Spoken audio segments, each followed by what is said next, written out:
What's up? Hey man, how you doing? Not too bad. Not too bad. How about yourself? Pretty good, pretty good. A little hectic start there. Is my audio coming through okay? Yep, sound good. Nice Excellent, and clear. excellent. Yeah, I Sorry was about being I was definitely a like, little rough oh, there. okay. I was like, oh, that happened. Yeah, I'm. There's a reason why it's not called like well organized diorama. It's random diorama specifically. So Yeah. Well, it's all right. But randomness is a good thing though sometimes. can be At least it keeps you on your toes and you're never bored, right? pretty much. Yeah, it can be a See, pain in the that's how it butt to works. others though. That's how it's supposed to work. All right. So I kind of briefly briefed you on this, but we're gonna kind of talk about this. This is kind of applies to anybody that kind of does the stuff in our genre of things, including diorama builders, if that's the exclusive things. So we have a geek nerd dork version of the Myers-Briggs. Okay. So generally, if you have a high IQ and you're socially awkward, you would be classified as a dork. Mm. If you're socially awkward and you have an obsession, you're likely a stalker. If you have a high IQ and you're obsessed, you're a geek. Okay. Okay. And if you have a high IQ, you're socially awkward, and you're obsessed, you fall into the nerd category. Hmm. So the question I have, where do you think you fit? Man, you're trying to get me to self-diagnose. That's a very difficult thing to do. Uh, I feel like I've slid through several of those as I've gone through my life. You kind of change a little. I probably started somewhere in the middle Yeah. around nerd, and then I've slid more towards geek as I've gotten a little bit older. I'm sure I spent some time in the stalker category at one point or another in my teenage years, but I think I'm done with that now. So it's it's Well, I admitting you have a problem is the first step. Indeed, it is. I do get obsessive about things, but I tend to bounce around from thing to thing. So I would Yeah. say I have more of a broad kind of spattering of things than deep. But I don't know, man. Well, I mean, it's interesting because you're going to be the first non-toy collector that I've talked to. So I mean, you build toy dioramas. Yes, So you build homes for these lovely little plastic things that don't have homes. true. So it makes an interesting dichotomy. So when we kind of get to that, we'll ask some questions and we'll see if maybe it's not just that this is just beyond a hobby. It's more something that you do to help manage everything else, chaos, give you a little more, structure and design for free time kind of thing. Sure. So, I Interesting. mean, really, at the end of the day, while it is toy therapy, it isn't necessarily all about toys. Right. Sometimes it's about the things that we do to make days every day manageable. So Sure. it's an I think interesting thing because I don't always, it's not just the toys, it's doing the dioramas now, it's doing the custom action figures. All of those things kind of tie together for me, and I use them to manage life with my severely autistic son. So um, they keep me sane. for sure. So I could see that. It's a good I got to outlet. do something. I have to have a positive outlet in some way that doesn't involve, Leaning into that just a little bit, and we could get deeper into it later.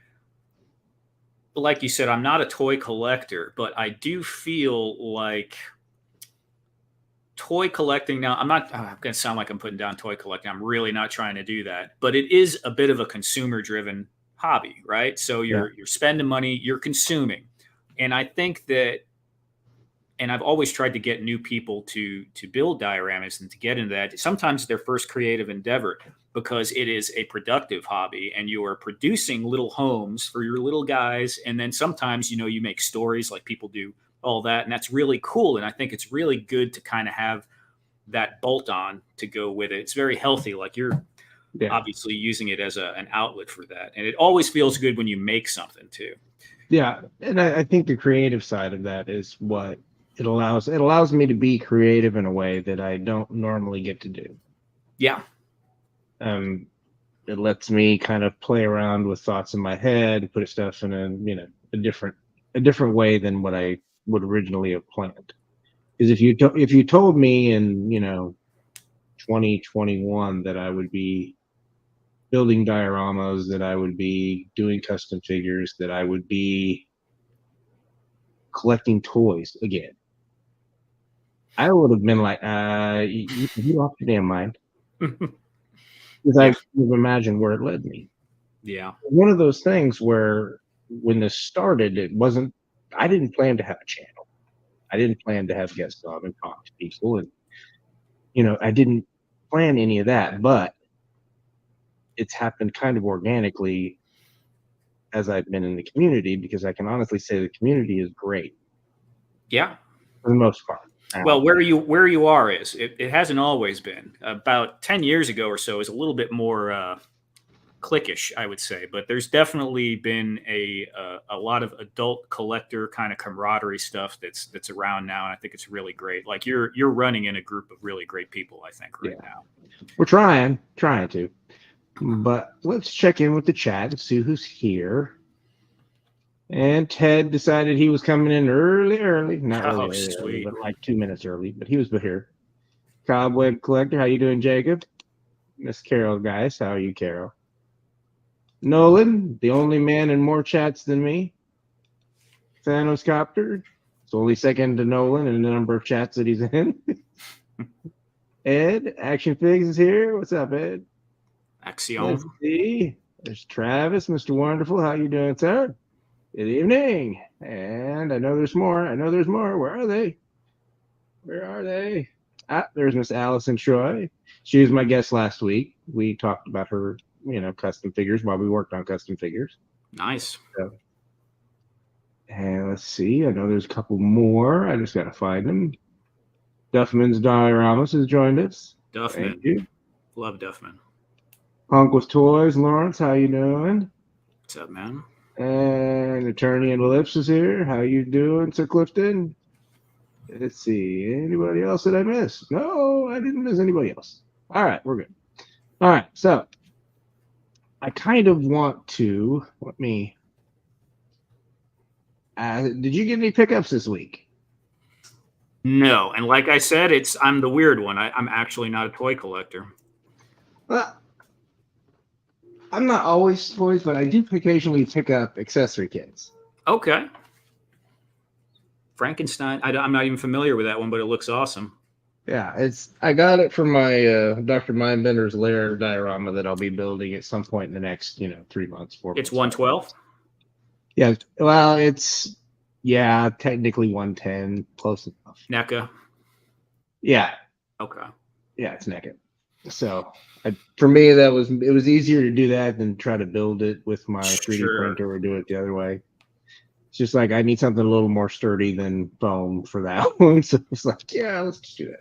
Yeah, whenever you get into all those little like railings and that's a lot of work right there. Yeah. So it was easier, cheaper, just do it that way.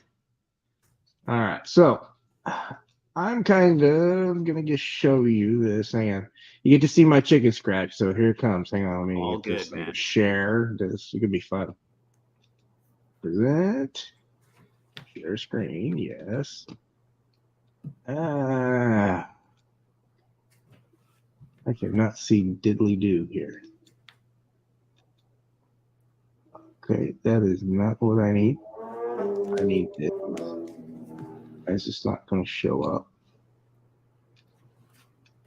Do you have the problem where you kind of your eyes don't want to adjust from small things? Oh, well, I'm used to. I have a dual screen normally. So normally, when I choose to share screen, it lets me do it. It must be something with Windows 11 right now. It's decided it doesn't want to share. All right, so we'll do something else. Hang on. Cool. All right, we'll try this way. It's going to be awful, but you know what it is. All right. This is kind of the layout of this diorama. Come on, get in there. Okay. So, doesn't zoom in, but kind of what I've got here is I've got basically a mountainside on each side. Mm-hmm. And then in the center, there's going to be a vehicle transporting. And then there's going to be 2 more aerial vehicles and a 3rd aerial vehicle off to the left. So are what you I've got is I have 18 inches okay? vertically. I've got 32 inches wide, and I have 16 inches deep. So, yeah, so it's very So I've big. kind of roughly laid out, as you can see, where I'm going to be doing certain things. Like this is just, I had a can of spray foam that literally burst, so I had to use it all. Chop it up. Why not? So I chopped it up. I had it all together in a big pile, and I just chopped it up just to kind of give me a visual when I'm working on a diorama. I kind of put things where I want them, but I'll go back and I'll do more. Yeah. Yeah, I do that a lot too. Move things around, and it's sometimes even from the sketch. Uh, I'm not exactly the greatest sketch artist myself, so even from the sketch, sometimes it doesn't quite fall into place until you start moving the foam around a little bit. So when you do a diorama or when you're setting up a diorama, do you kind of do the rough sketching kind of? On paper, Yeah. yeah, usually. Yeah, usually, unless it's something that I've done a bunch of times before or it's very straightforward, then I'll just go ahead and chop it up. Sometimes, you'll just get that creative thought and your hands want to move faster than they can and you just start throwing something together. But usually I sketch it out, yeah. And I do some research on Pinterest and stuff like that. So with that in mind, I've kind of got this, and I've got my favorite can of, Nice. Yeah, I never use that stuff, but I've seen people use it. it's great if you want, depending on the one you get. This one is a little more, expands a little bigger, but it kind of allows you to put, because for this I wanted to use this as the skeleton for what I'm going to do with the rock facings. Gotcha. It'll be a Yeah. lot easier to carve that over the course. Plus, I can add to it if I have to. Are you going to throw a coat on top of it, like some Yeah, it'll end up mold? yeah, it'll end up having a little bit more to it. But I just kind of, like this one, when I did this piece together, I didn't originally think about the fact that I was going to have to go into a shelf. So I stopped at 2 inches and then 1 inch over there on top, because I was realizing that I'm going to have to try to figure out how to get this into the shelf. And you're building it to break down, I see, with the magnets. Do what? Yeah. Yeah. Yeah. If they'll stay down and not come out. For whatever reason, that one just does not want to stay in no matter how much adhesive I put on it. I don't know what it is. What are you using? Gorilla Glue construction adhesive. Oh, wow. Okay. I think it's just not cured all the way. I cured it. I put it in this morning, so it's still twitchy. But this one's still good. I don't know what it is about that one. It doesn't want to hold, but I'll figure it out. Yeah, when I've done stuff similar to what you're doing there, I've found that it is easy to make it too shallow. Like you kind of don't want to be bold enough and make it tall enough sometimes. At least that's a problem I've had. Like I start getting too blocky and make them only like 2 inches the valley, like you were saying, and then I don't know.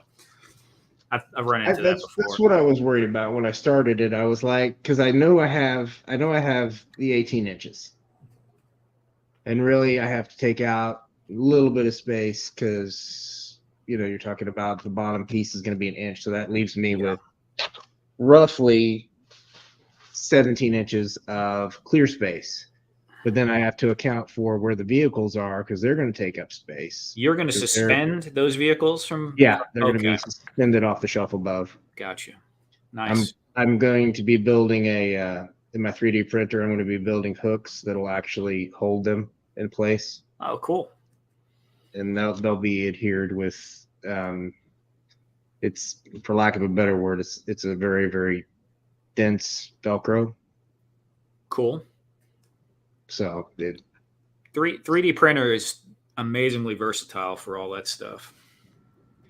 Yeah, it's nice, but it has a steep ass learning curve. Well, if you're trying to make 3D models yourself, then yes, very steep. Like, yeah. are you doing? That's what I'm doing. I'm trying to do certain things. I find this thing where I have this constant need to learn something new, That's good. and it's been that way for a long time. But sometimes it can bite me in the butt if I bite off more than I could chew, because I'm taking a class for learning how to use Blender. So, Okay. and it's a little more complicated than I was expecting, but it's no different than learning Photoshop, which I'm still not great at, but Right. I can manage to do some edits. But it is what it is. It's Photoshop. I mean, That's all getting a lot more. They even have AI now that can adjust a lot of stuff in that for you if you're just doing like photo edits. But it's getting easier. It's easier than it used to be. It used to be you had to know where every single button was and everything, and they've made them more smarter. The programs are smarter now than they used to be. Yeah. But with Blender, the thing is it's just a Swiss Army knife of everything. I mean, there's so many things you could do with it, and you only need one specific thing. You just need to be doing box modeling and simple, modeling so that you can do 3D printing. So, yeah. Yeah, it's an interesting thing, and it's one of those things where when I got it, I was kind of like, yeah, I'll just play with this, I'll figure it out, and then you have to adjust for temperatures, and then you have to adjust the base temperature. Yeah. There's a lot of little things that don't really think of before you get it. Yep. It's not necessarily difficult, but it's a lot of information to digest. Learn as you go. It's learn as you go, because when the first few prints, when they just really get messed up, you're just like, okay, right, I didn't do this right. It's not plug and play. Mr. Wonderful was actually asking. I saw that. Yeah, what are you doing? Is it like a Udemy? Udemy class for Blender. I might have taken that actually a long time ago, because I did one on there years ago. It was like $18, and I was like, you know what? I need to know how to do this in order to do what I want to do. So, because eventually I just want to be able to do and build my own sculpts. So the thing, YouTube has a lot of really great Blender content too, but I do find sometimes a Udemy is nice and condensed. And I need something I want something that's a little more focused for a little while, because when you get to the YouTube thing, there's so many people doing it that you get too many different inputs.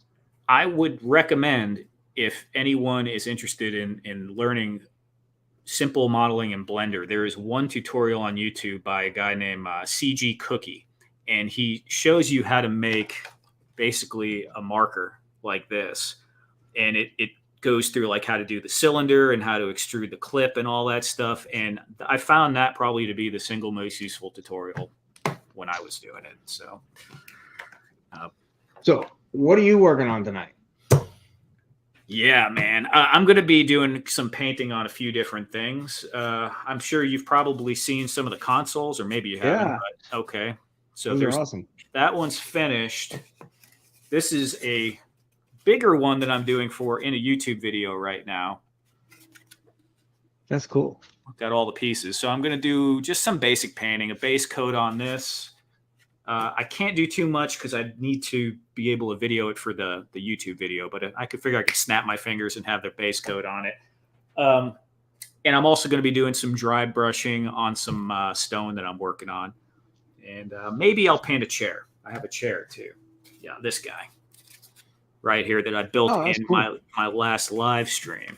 Yeah, I have one of these painted red, but I will probably go a different color with this one. I don't know what. It's all foam, except for a popsicle stick on the back here for the support, because that would obviously be too flimsy out of foam. Yeah. And then this is EVA foam, like that soft craft foam. Ed is asking if you are streaming after this for your late night chill and groove. Axion, I might. I got to see, man. I got to see how long this goes and how much I have left in the tank after doing this. Because honestly, if I was a little better prepared, this would have been smoother. But I left Payne's toy samples here, kind of waiting to the last minute. You know how I am with my stream. It's 10-ish. Oh, now very cool. My 3D printed chair, and it's Payne. So nice. It's weathered. I gave it a little bit of. Did you design that? No. Okay, I was going to say, man, I modified someone else's. Just okay. Yeah, it was the 118 that I scaled up. I was about to say, you don't need to be taking a class. You need to show me, teach me how to do that, man. Yeah, eventually, yes, I would love to be able to do that, but no, it's a 118 that I scaled up to Nice. 112, just so I could fit it because it has a display as well. Cool. But Yeah, that was about I found some cool stuff in like dungeon terrain that I've scaled up and used for stuff before too. Yeah, I got I'm trying to figure out best ways to do some. I have with Dr. Mindbender's Lair. It's going to be like half castle stone wall, and then half like big old tech space. Hmm. So it's going to be an interesting thing. I'm trying to think dynamically about how I'm going to include wall sconces with torches in a way that doesn't distract so much from the overall look. Hmm. So it's going to be an interesting dilemma for me when I get to that one. Well, yeah, that's basically what all this stuff is layers of problem solving. Yeah. So that's cool, man. Very cool. So, So you have a lot of room dedicated to your collection, I'm assuming, by the size of the diorama you're building? this is just this one shelving set that I got, capsule. It's a big set, but I'm probably ended up getting two more because of Okay. how nice it is. I mean, the fact that it's really deep and it's really wide, you get a lot of space, get a lot more options. Yeah, I know.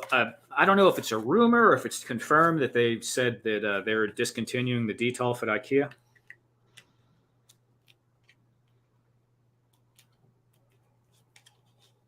Yeah, I can't do glass anyway, so for me, it's kind of like, Okay. yeah, okay. Oh, yeah. Is it your son? Because you can't do Yeah, glass. it makes Okay. life interesting. Okay. Right on, man. So, for those of you watching, I am currently trying to get this foam to sit well enough as I let it expand, filling in the gaps as I go upward.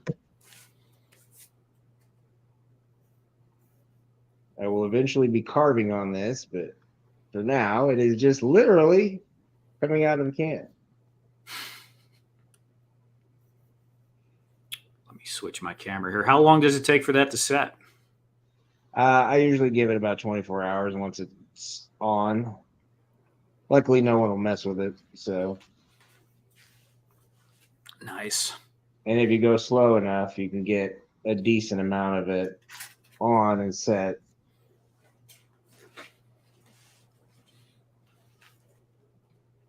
I do like this precision control head more than the other one. They have a couple different types. This one gives me a little more guide.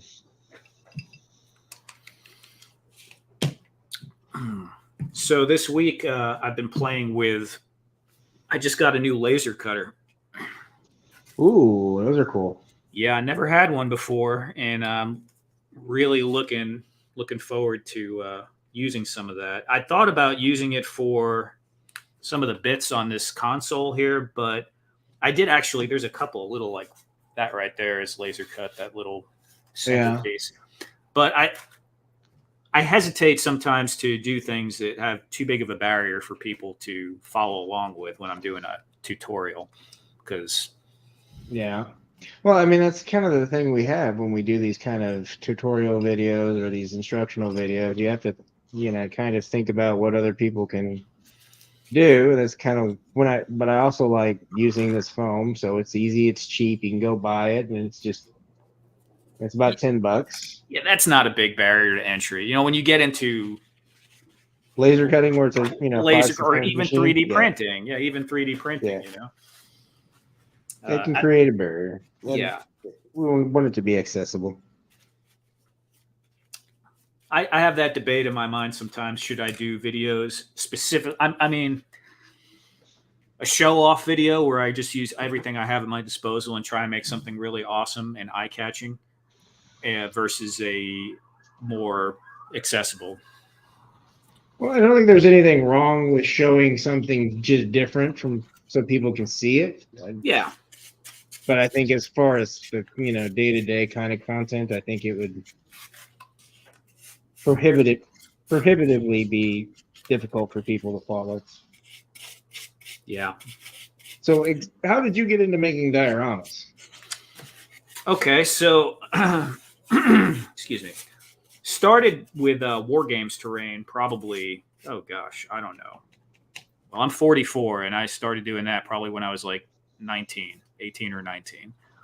So I used to play Warhammer. Okay. And I'd build, that type of stuff. And I had a bunch of that stuff around from when I was younger. And then probably around 2013, 2014, a friend of mine came over and saw my old war games terrain in my garage. And I hadn't messed with that stuff in a decade probably. And he's an action figure collector. And he was like, "Hey, dude, do you think you can build me like a room or something for one of my guys?" And I was like, "Yeah, sure. I'm sure I could do something like that." And I was actually at the time I was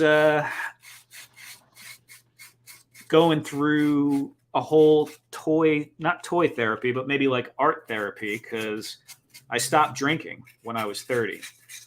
And I really didn't know what the heck to do with myself, because it took up a very large portion of my life prior. And so I just started sketching and drawing and trying to learn how to paint and do things like that.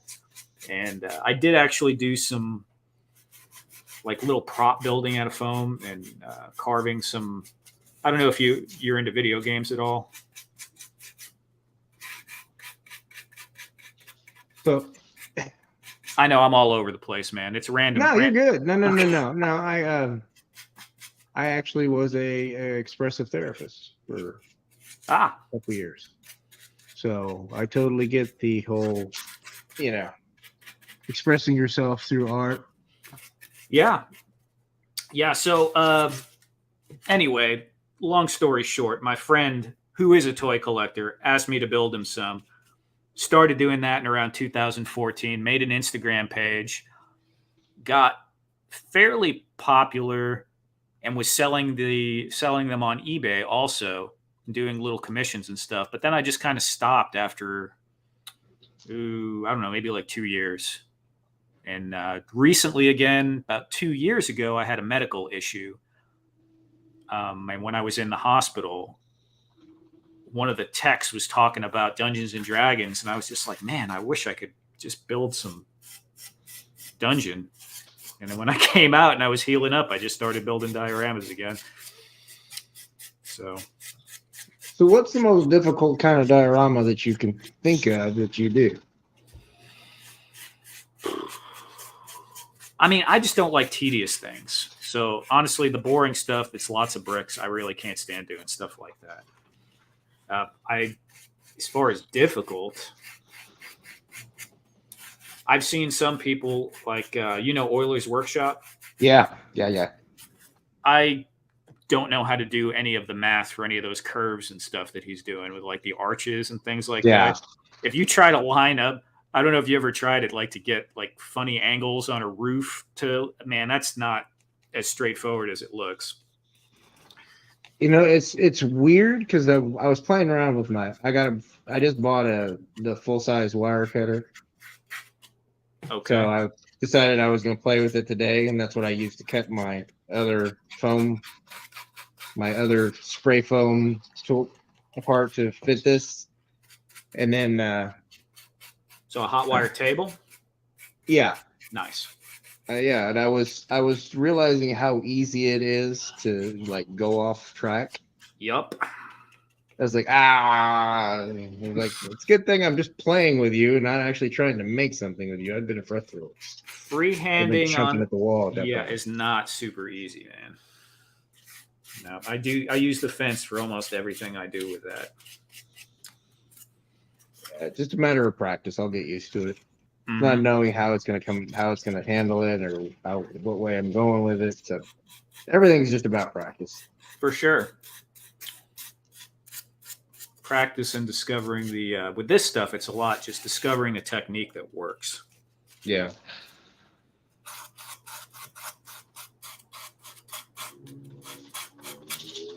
So what about you? What just got you into diorama specifically? Honestly, it's an extension of the toys. For me, it was I liked building, like, I didn't like shelves that just where they all just stood there and they all looked the same and It's a little depressing to look at sometimes, it honestly. is. It doesn't do anything for me. Yeah. So after I kind of, realized that I can do this stuff. It's not horribly complicated. I mean, it's going to require a little more, time investment, but I'm capable of doing it. I mean, it's not like I don't have skills, but it was one of those things where I looked at it and I'm like, I could probably do this. This is not a big deal. Yeah, it's So, not. It's just patience and the willingness to do it.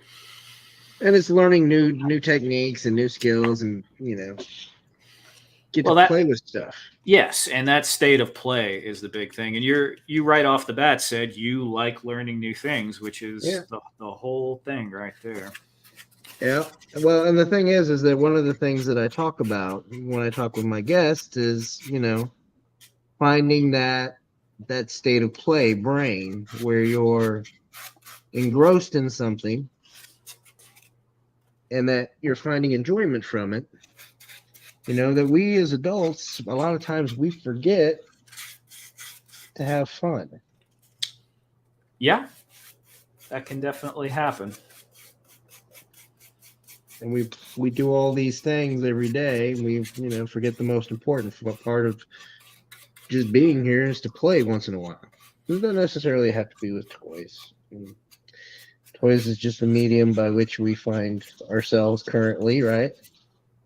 Yeah, but I find my tools are my toys for me. Everything I get to buy because I decided to pursue this always makes me feel very happy if I can use it productively. I don't like buying too many things that I don't have some form of productive use for. And that even includes toy figures. I do buy some, not a lot, because, I need to have something to pose up in the dioramas sometimes. And you need stuff for scaling too. So yeah, I do have my buddy though, has a nice sized toy collection, who is always trying to get me to paint something or put a beard on Superman or something like that. So he always brings something over if I just happen to need something that I don't have.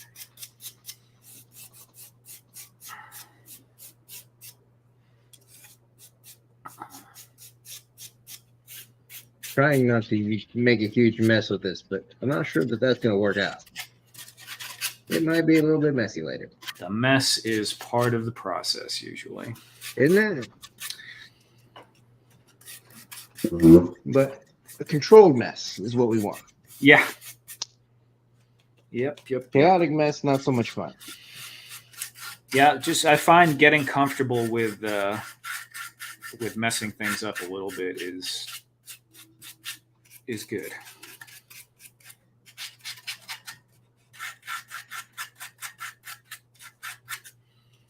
All right. Have you done anything with any resin yet? I have not. It is one of those things that at some point I know I will. Right. Just not sure when. More than likely, it'll be something when I've got a ocean diorama that I want to do. Yeah. For my water figs, but there's just not enough of them right now to really justify building a whole diorama yet. I would say if you're going to try it, do it something shallow and small, like make a small puddle or a small stream or something. Like the diorama you're doing right now, a little Yeah. stream running along the bottom of that valley would be pretty easy. Yeah. It's one of those things that, yeah, my daughter did it when she lived here. She played with resin. She made little resin statues and made little resin, It's nasty stuff, flowers. though. It is. It's awful. I have a resin printer too, and I don't even use the darn thing. I just don't like it. I don't like touching it. I don't like smelling it, and I know it makes nice results and all, but I'm just not very comfortable with it. Well, Travis has got a bunch of resin printers. I can only imagine how he feels about resin right now. Yeah. Have you ever handled the resin from a resin printer?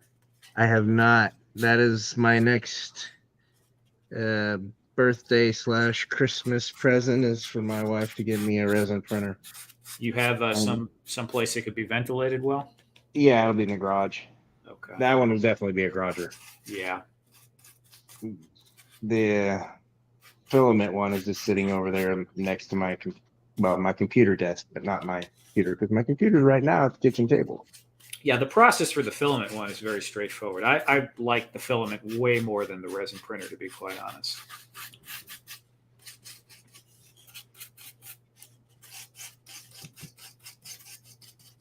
What's up, Brick? Let me see. Travis, really? You're drinking it through a straw. All right, man. Whatever floats your boat and gets you through the day, just make sure you take something to clean it out first. So, Travis, do you have a filter setup or a duct, like one of those 4-inch duct fans sucking it out your window or something? Because, man, that stuff. He's got like 5 of those printers in his basement or wherever he's doing all of his printing from. So I don't know how he has it vented. You can't. I mean, I can't imagine being in a room without having that vented. It's rough. It's like not like you would imagine, like, oh, it smells kind of bad. It makes you feel sick. Like, it's very toxic. Yeah, but just even regular resin, the stuff that you can make, that stuff just. But my daughter used to. I knew when she was doing it, because you can just smell it in every room in the house. Yeah. All right, I guess I should have bought more than one can. Did not anticipate going through more than one can, but you know what? It happens. That's impressive, though. That's all good. He'll make it work, man. Oh, yeah, it'll be all right. I can add 2. It's a hell of a lot harder to add to at some points. If it was foam, adding to the foam is usually more difficult. But this stuff, I can add to it pretty easily. But if you ever have difficulty getting it off, they do make it cleaner as long as it's not cured. Okay. You can use this stuff, and it's great if you drip it on something you're not supposed to, because it will stain and it will stick. It's like super, super sticky.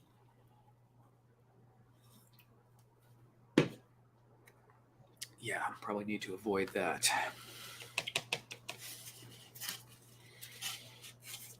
Do you prime your foam? Not prior to painting it? No. No? No. Occasionally, I'll use Mod Podge mixed with black paint as the base coat, and I suppose you can consider that primer because Mod Podge is glue. But I use it as primer, so Mod Podge. Yeah, you can use it as primer. It works great. Yeah. All you need to do is have something to adhere to it. Mod Podge works great for that. The only advantage I really find to Mod Podging a diorama or XPS foam before you paint it is it kind of seals up the foam so it doesn't take quite as much paint. It's kind of got that smoother feeling when you're painting it. Yeah. And I mean, yes, it protects it a little, but I don't know.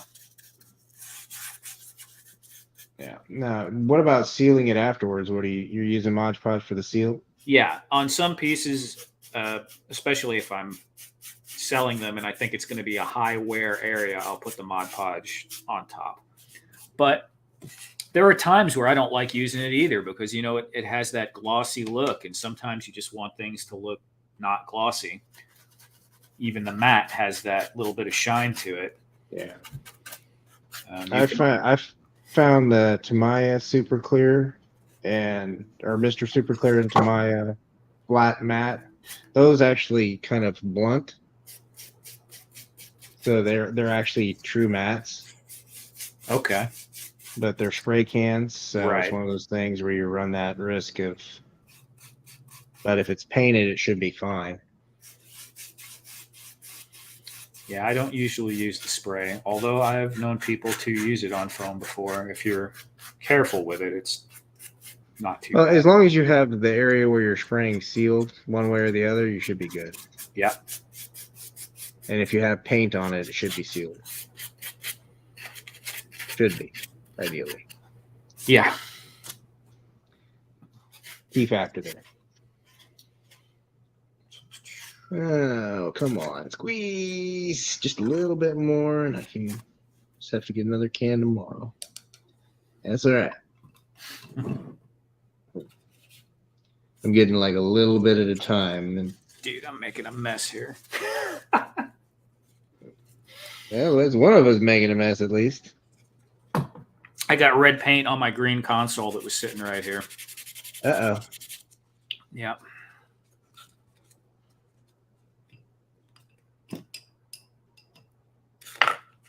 What's up, Bert? I didn't see Ryan. Ryan's in the chat. How you doing, Ryan?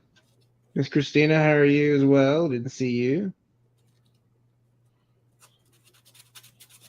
Oh, come on. I think I am. It is about. Oh, God. That's got. I ain't got no more. Oh. So, yeah, the resin, like I said, if you do, because Brick Something's mentioning it, if you do a shallow kind of thing, it's not that big of a deal. Especially if it's cut like a river going through a piece of foam and you can just put a little tiny cap on either end and not have to build like this huge crazy box and make sure it's all sealed. Because if it starts leaking, it's horrific.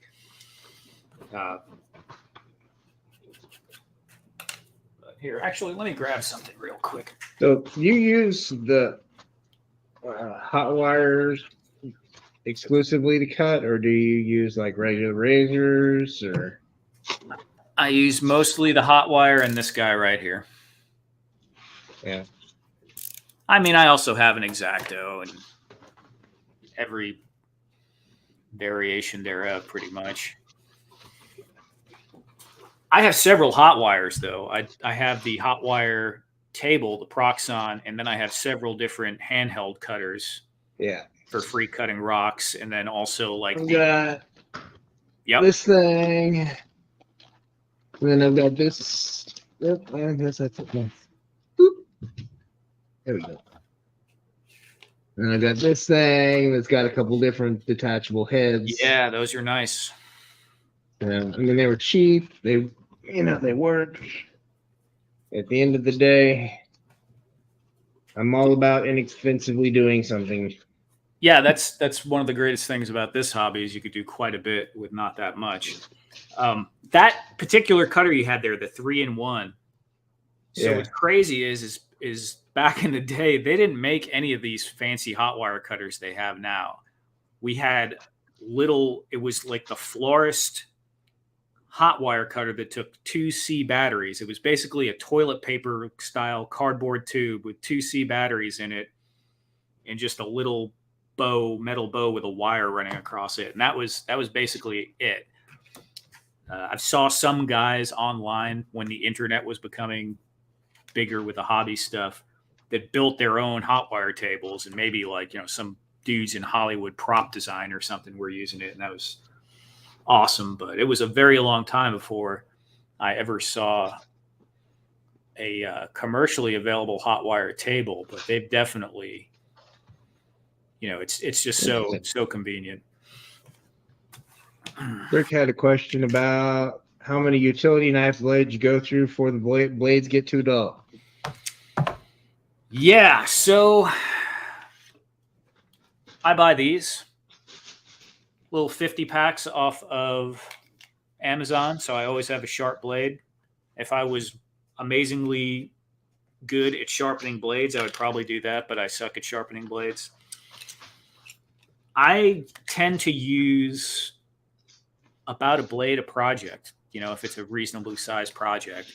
As soon as I feel like I can't get a clean cut with a reasonable amount of force, where it starts tearing a little bit, I swap it out. I have one of these sharpener. Uh-oh, here it's this guy, the 1 in 20 guy that actually sharpens the blades. That's cool. Does it work really well? It's not bad. I mean, it gets me what I need to get. I mean, as long as it gets me to the point where I can cut through stuff and I don't have to do, 12 million chain. Because this is one of those, I don't know if I could even find this blade anymore, because I've had this thing probably 25 years. Right. At least. So for me, it's more of a practical thing. Like, I don't know that I can find that. I know a lot of guys swear by those Ulfa blades. I have one, but I don't know. I tend to use the smaller, cheaper style. Like this is, I think, 9mm or something like that. Sometimes it isn't necessarily about the size, right?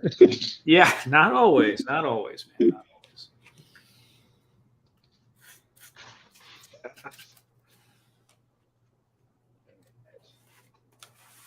I'm trying to remember if this is. No, this is not the back. So, what are your primary toy lines that you're into right now? Right now I have 4. My biggest one is G.I. Joe Classified. Okay. Second is, I guess it's tied between Mythic and Cosmic Legions. Cool. And then third is Masterverse. And then fourth is AWOC. Very cool. I'm seeing a lot of people going towards those more indie lines now, and I kind of like that. I think it's good for the overall health of the market anyway, because if you're not going to push the big people to innovate, it's going to get stagnant, and then it's not going to be as good for those of us that are in the hobby. So we need those indie lines that are pushing the boundaries that the bigger companies aren't willing to take the risk on yet. Yeah, I could dig it. I just like the idea of even the whole social media aspect of, you have the owners of the companies. You got like Bobby Valla, you got Jason from AWOX showing up on shows, talking with the community. You never hear anything from, well, first of all, the people in Hasbro are all just, I don't know how to put it, but they're more corporate-y. Yeah, well, I mean, that's how they are. They have to be. Yeah, but it's just doesn't. When you get shareholders, as people get weird. I get it. Yeah, it's not as enjoyable, I guess, of an interaction. Yeah, they're just, it's an interesting time. I mean, we have all of these, there's one of the guys that I watch, Ken from Toy Connections, he always talks about a toy renaissance. And I'm like, well, your renaissance lasted several hundred years. So, I mean, if we're at the beginning of it, I would just say we're more at the toy awakening. It would not surprise me if we see a shift away from kids using digital entertainment back towards physical toys, as it's become apparent how much it affects their developmental years to be staring at all these screens. Well, yeah, they're missing that key socialization factor that toys provided. I mean, yeah, there's some socialization that occurs in the game, but it's not as much. Yeah. You know, you're missing verbal or missing nonverbal cues. You're missing Yep. It's limited. It's limited by, text. yeah, absolutely. So it's a lot of those weird dynamics that you don't get except face to face. But whether or not you get the children and the children involved and younger generations involved in it again is going to dictate how it looks going forward, because it could just get smaller and more niche like as the toy collecting population kind of ages out, or it could have a renaissance again as people realize that the physical manipulation of objects is much better and healthier for the kid. I think people just here's the thing: there's some people out there that they're still kind of they like the stuff, they like the toys, but they're afraid of people finding out that they're a toy collector. Oh, an adult? Yeah, I don't understand that. I mean, I get it. I feel like that would make sense about 30 years ago, but now it's just like, what? It's like the nerds culture has taken over the world at this point. What do you even care? Yeah, I mean, there's a dynamic now that wasn't there. I mean, pop culture is what it is, and at the end of the day, toys are an expansion of that pop culture. Yeah. There's so many of the toys of my youth, they've turned into evergreen properties, which is really weird. But if you think about it, the way that we were programmed in the 80s was that we got a 30-minute commercial for a toy. In between, we got more commercials for more toys. Right. So, I mean, we were programmed pretty much from the time that we got up to the time we went to bed, but we also were programmed that, hey, these were the only hours that we were going to get to watch the stuff. It was after school, before school, and on the weekends on Saturdays. Yeah, it was very regimented. Yeah, it was very structured, and it was different now. Now they can, they can just sit down and watch the entire series in one sitting. Yep. And they won't know the joy of anticipating that, to be continued.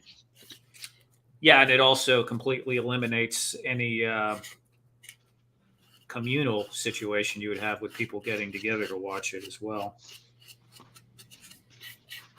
Although I usually watched a lot of that stuff solo, I do remember plenty of times being over at a friend's house as a kid for Saturday morning cartoons.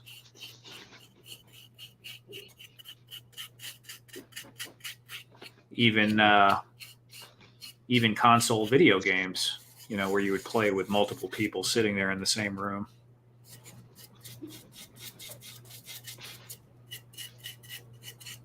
Were you into video games as a kid at all? Oh yeah, yeah. I worked my bottom off to buy a Sega Genesis when they first came out. Nice. But yeah, we had a Nintendo. We actually had a Vectrex.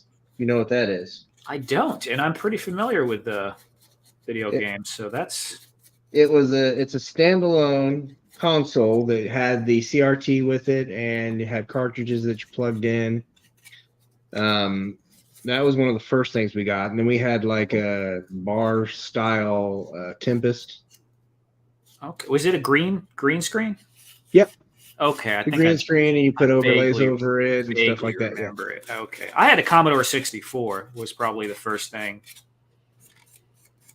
Video games they've always been a part of my life. I mean, I haven't played as much as I used to.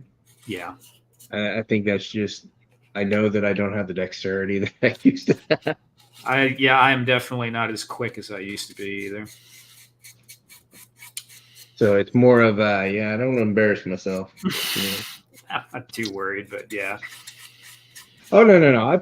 I've played online with a couple guys. There's a guy TJC has a channel, and I've gone online with him. He's streaming and played a couple Saturdays. What game? Usually when I can squeeze it in. It is what is it called? Oh my goodness, Wildlands, Ghost Recon Wildlands. Okay, so first-person shooter. Yeah. Oof. Yeah, first-person shooter. PC, I played a lot of RTS, and I played role-play style games, I guess, MMOs. I played Ultima Online for years. I was really big into that when it came out. I don't know there's too many people who didn't play Ultima Online. Well, there's a lot of people that don't even know what that is, but I guess from right around I'm assuming. Yeah, I think our age, Yeah. you're more than likely to find. If they're younger than us, yeah, then might be if you were a nerd, then you're like, what is that? Yeah, it was just such a huge thing. Like a lot of people now, they really think that the whole MMO thing started with WoW. Yeah. But Ultima was just so crazy. Did you play at the beginning? I think it was probably more toward the middle, but it was an interesting game. I mean, all of the MMORPGs, that's kind of, you give me an RPG game, that's what I like to play those. I mean, Mass Effect. Oh yeah, that was modern ones. Dragon's Age. Yep. Any of those, yeah, I'll sit down and play those. Those I don't have to have as many skills, so I can fudge those. So the reason why I asked if you played early Ultima is it was a ridiculous time. It was just the wild, wild west of video games for online. And it was just a massive social experiment in many ways because you never had that many people playing together in something that was persistent where people assigned value to things. And just some of the shenanigans that went on was absolutely crazy. Like, in that time frame, I'm sure you remember the time when people didn't take games that seriously. A game was a game. It wasn't real life. You would never think of, getting someone banned or in trouble for something they did in a game. It just seems silly. But a lot of that stuff started to happen in Ultima where people were paying real money for objects on eBay. Yeah. I remember that. Yeah. Yeah. Now I know what you're talking about. I was like, yeah, oh yeah. See that's kind of started. That's where we got now. That's how we get all these damn microtransactions. Yep. I was one of those guys, man. I used to sell tons of stuff on eBay from Ultima. Yeah, so you're responsible for the microtransaction. Partly. And what it was is you had people that would come in, like doctors and lawyers. They wanted to play Ultima, and they didn't want to spend the time to grind stuff. So you were able to sell swords and things. I mean, for gold was like $39.99 for $1 million gold at one point. And that's the funny thing is that's kind of how we work. And one of the things I did my thesis that was actually about a delay of gratification and an inability of people to think too far ahead in the future, and they kind of discount, even though something is the same if you do it closer to now than 10 years from now. It's the same value, but because it's farther away from the present, they discount it and decide that it's not a issue. So it's kind of like the cigarette smoking. Oh well, it's gonna knock years off of my life, but I do it because I'm not thinking about the far-reaching consequences in the future. Yeah. So that's that immediate gratification, that inability to delay that moment. Yeah, people pay. Oh boy, did they pay.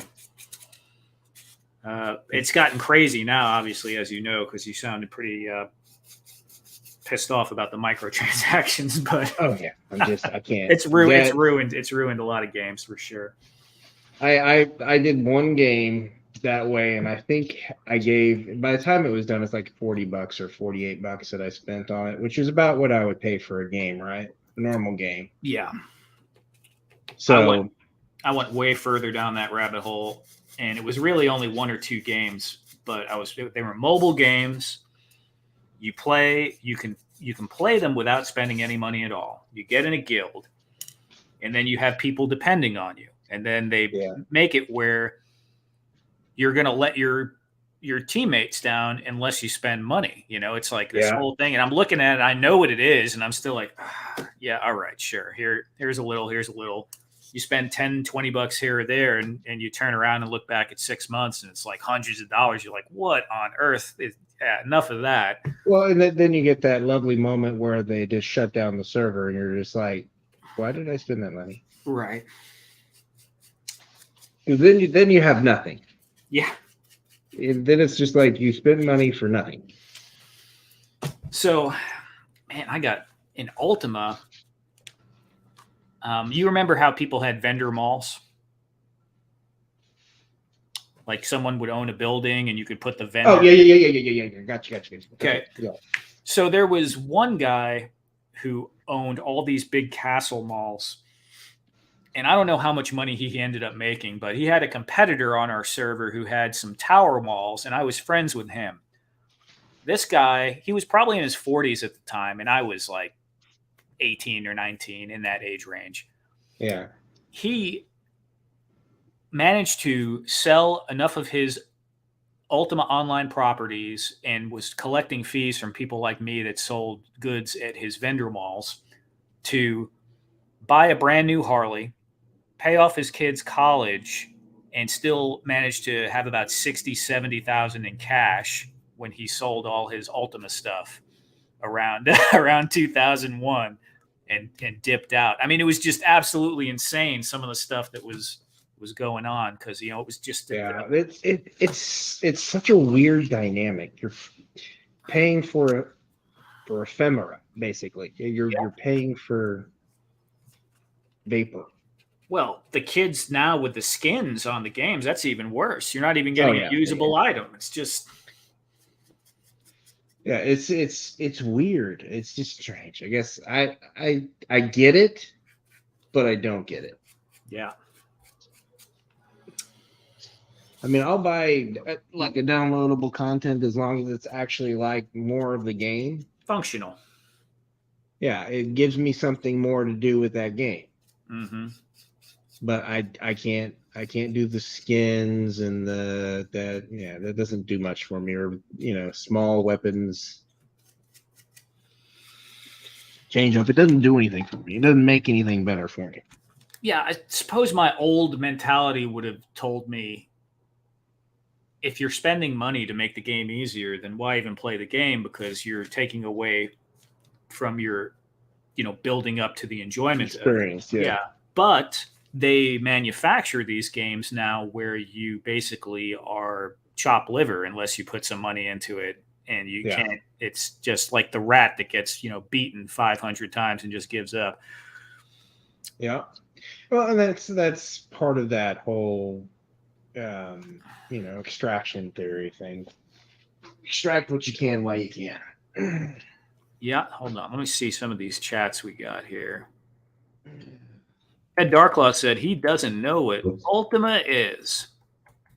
And Ted, really? You're telling me you don't know what Ultima Online is? Really? Oh, poor Ted. Yeah, I was known for being absolutely wasted and dying in dungeons repeatedly, and I was one of our guild's leaders. So they'd like the main leader would tell everyone to be careful to watch me when we were diving into the dungeon. I did, I don't know if you remember, there was a dungeon named Shame, and I used to do Shame in a 6-pack on, I don't remember which weeknight it was, and then a few times we tried to do Wrong in a 12, and it was it didn't always go so well. It's weird because now people might think World of Warcraft, it kind of permeated a little bit more than Ultima did, I think that's probably why Ted doesn't know who it is. Yeah, but it very similar mechanics, very similar guilds, very similar. I mean, all of that was somebody else did it first. Yeah, World of Warcraft was much safer, much more confined and controlled. Ultima was more sandboxy. Yeah. And Travis says worst is when you buy a game for $50 and the day after it comes out, they release new content as a fee. Yeah. Yeah, they're jerks. Now it's $70. It's not $50. You know, you want to buy a game now, it's $70.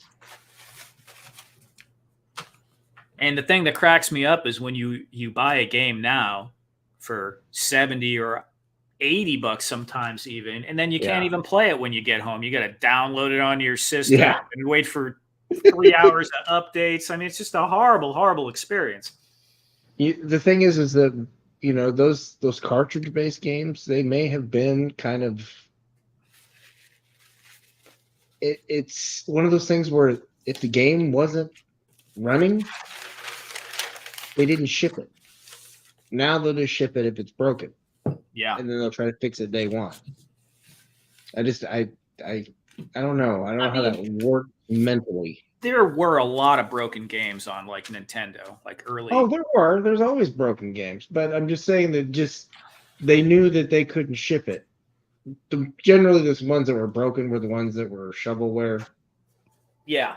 It just, you know, it wasn't like premium titles. Nowadays, they'll send premium titles out. I can remember when Fallout New Vegas came out, and I got it from my PlayStation 3, and the guy's first 10 seconds, the guy's head is warping and turning around. Nice. And you're like, what?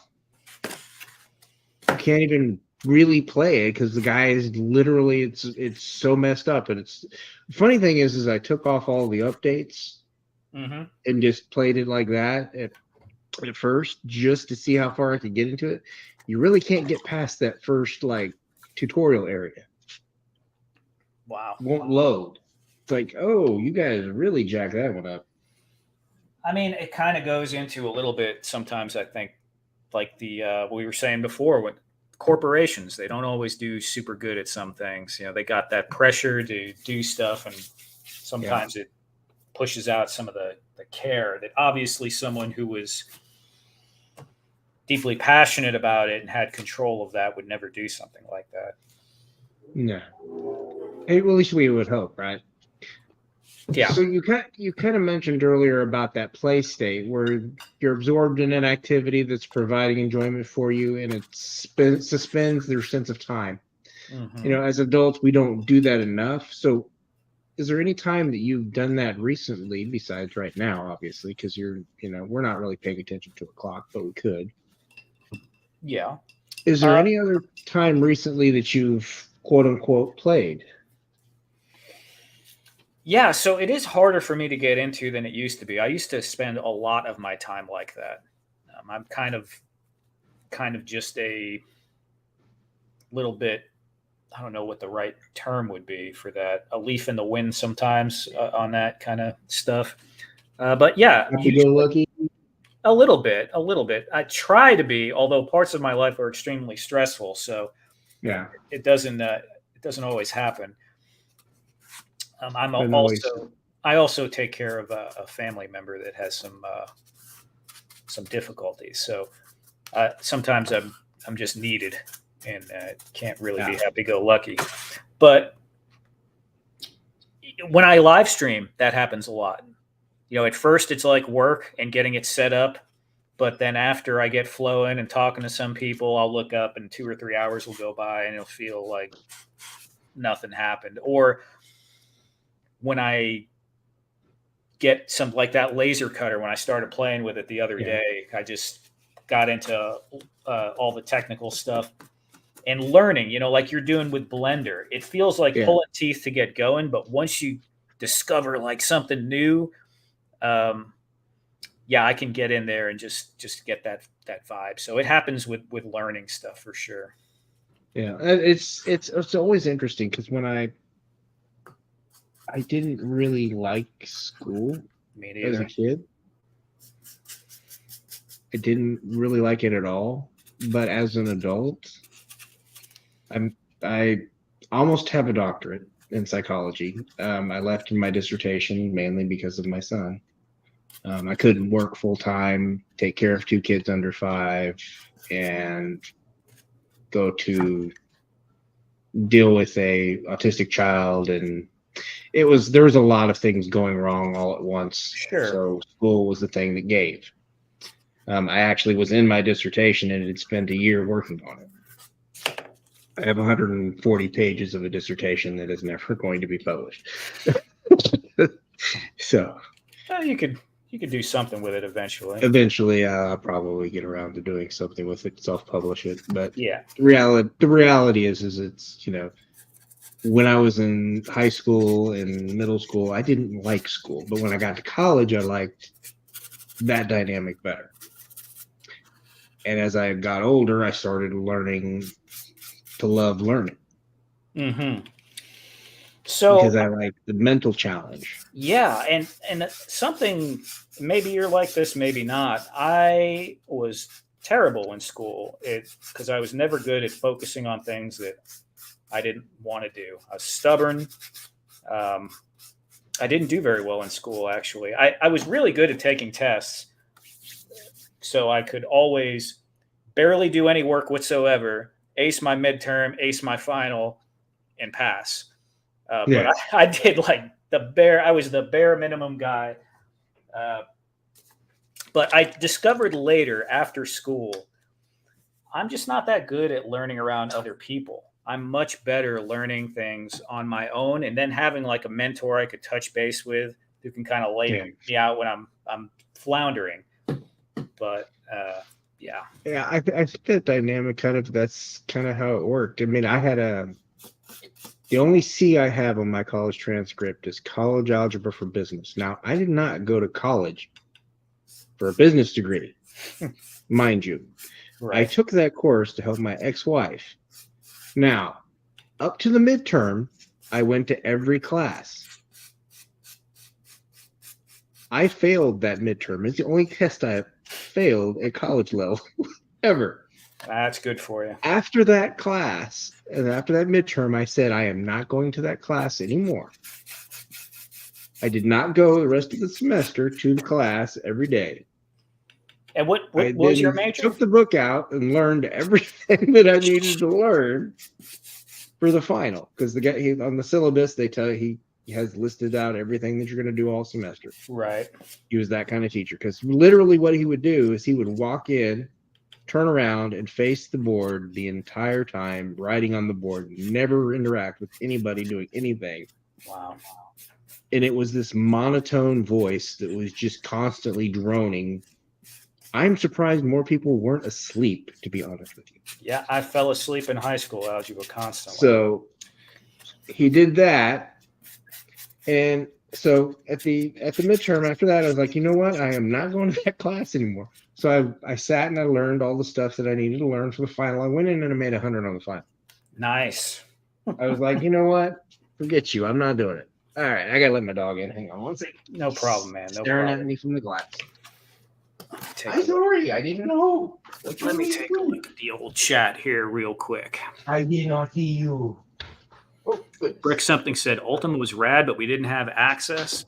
Yeah, Ultima was one of those things where you needed kind of your own computer, and I ran it first on a 28.8 modem, then a 56K. Yeah, so that was interesting. The lag was quite intense in the early days of Ultima. Yeah, the kids these days, they will never know how bad it was. Oh yeah, especially 4 modem. If you would lose your connection and have to wait back in those early days of AOL, where sometimes during prime time it would take you like an hour or two to get back on. Exactly. And then you'd have all those spare AOL discs and spare Net Zero discs and what was it? Netscape Navigator. They had was it CompuServe maybe? Yeah, there were so many quote unquote internet providers that you could probably go literally years without ever having to actually pay for it, which always surprised me that people still wanted to pay. Because I probably went, I don't know, I think I used Net Zero discs nonstop for the better part of 2 years. Yeah, I did that for a while, but I had a friend that just let me use their AOL account. So I don't think I ever actually paid for AOL. But when broadband came around, I think I got cable modem in probably around 1999 or 2000, maybe 2000, somewhere around there. And Yeah. yeah, that was a huge advantage when I first got it. I was whooping everybody because they couldn't catch me. Yeah, no lag time, no nothing. Yeah. Yeah, I just run on the screen, flame strike, or what was it? Cork pour, whatever that one was, and just run off on my horse. And they couldn't, before they could even react, I would just be running back and forth, whacking them. It's kids these days, they don't know what that is. They don't know the trauma that was caused by Right. this. Not remotely. That's No, man. I mean, you want to talk about cyberbullying? I would go leave town to go walk to the dungeon and get killed like 5 or 6 times before I even got in the dungeon. I'd have absolutely nothing. I'd show up to the dungeon naked. Can't really do anything. Then I'd get killed again in the dungeon and try to like beg some high level character for a ride back to town. So, with a gate, so I didn't have to walk and get killed some more. yeah. People were just mean. They were just a cruelty. It was just a cruel moment there. They're like, "Oh, you struggling, huh? Okay."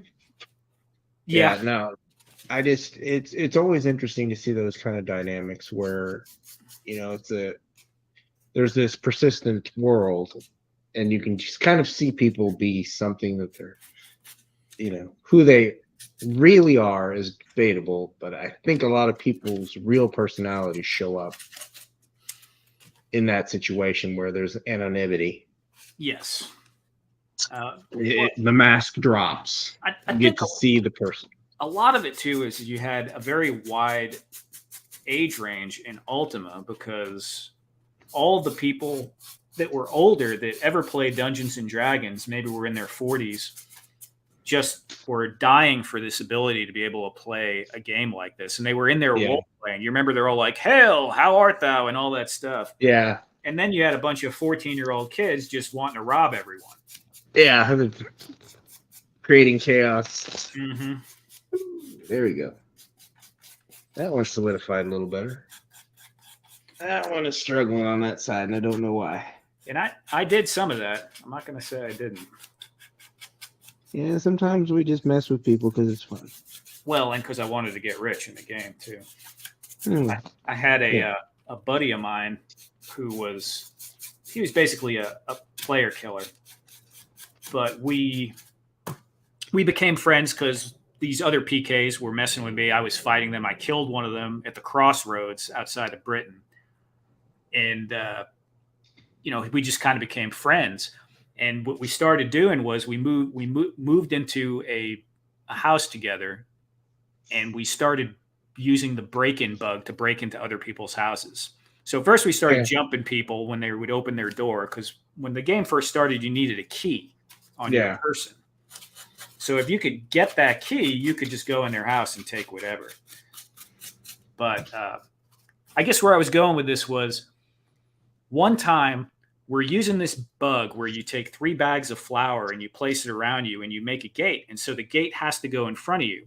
And the buildings were built with this little brick missing in the front staircase. So your gate would go into the floor.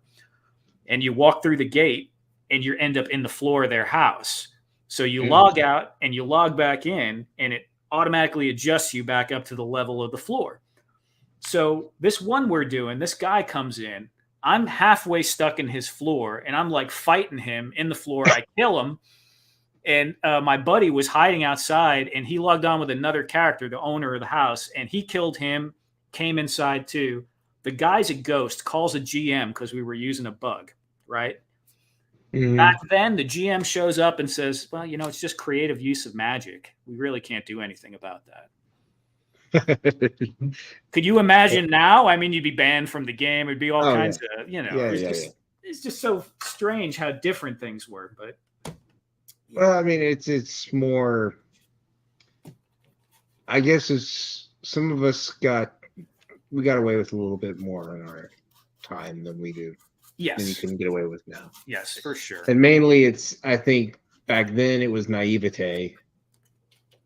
Yeah. Now more people are more aware of it. So it's a different world. Yeah. I mean, I got scammed hard a few times too back then. in that game. Yeah, it's interesting. Oh man.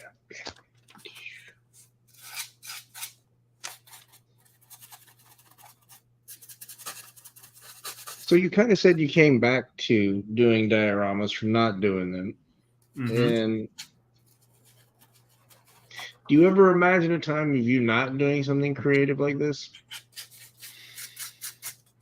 No, I think I'll always do something creative. In the entire time that I wasn't doing dioramas, I was kind of playing around with woodworking and did a little bit of artsy stuff here and there. I started trying to learn how to do some coding. I was trying to get into game design, but that didn't work out. It just turned into me playing an MMO for about 2.5 years and wasting a bunch of time. But I like making stuff, and I always have throughout since I was a teenager, and started first with those Warhammer miniatures, just painting them. So I don't think there'll ever be a time that I'm not making something. Yeah, I think for me, it all really depends on if I have the time. Right. So I have to make the time, and that's my biggest challenge sometimes.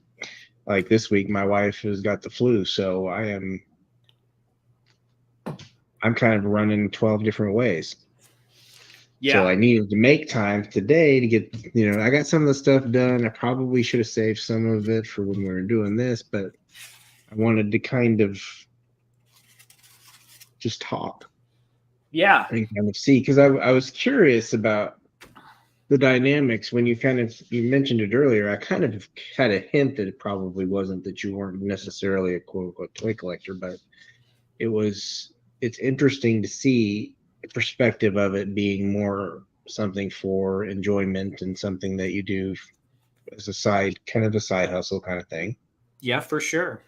It's So, actually, honestly, right now, I've been earning a fair amount with, I mean, it's not with this specifically, because I have some affiliate marketing Amazon stuff that started with doing my tools for the diorama stuff, but it's those paychecks have been bigger than my job on several occasions. So that's done pretty well. I don't make a lot of work. I work very part-time though.